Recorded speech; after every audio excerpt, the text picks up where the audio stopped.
هذا السؤال عليه 3 درجات بفحص النظري. يعني بيقول تقود بمقطورة بطريق به حفر وتهتز مركبتك مع المقطورة، كيف يجب عليك أن تتصرف؟ يعني نحن ماشيين معنا مقطورة، تمام، وبهذا الطريق كتير فيه حفر وعم تهتز المركبة مع المقطورة، يعني عم بتأرجحوا، تمام. كيف يجب عليك أن تتصرف الآن؟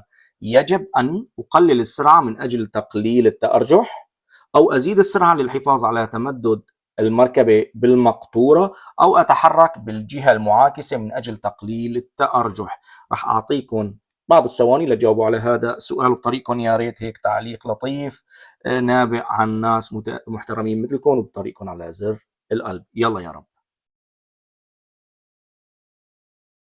أما الإجابة على هذا السؤال فهي الإجابة رقم 1. الإجابة الأولى هي صحيحة. أقلل السرعة من أجل تقليل التأرجح، يعني لما نحن تتأرجح المقطورة مع السيارة لازم نقلل السرعة مشان نقلل من التأرجح. أما الجواب الثاني أنه أزيد السرعة للحفاظ على تمدد المركبة، هذا خاطئ، انسوه. وأتحرك بالجهة المعاكسة من أجل تقليل التأرجح، مصيبة. فلذلك الإجابة الأولى فقط صحيحة.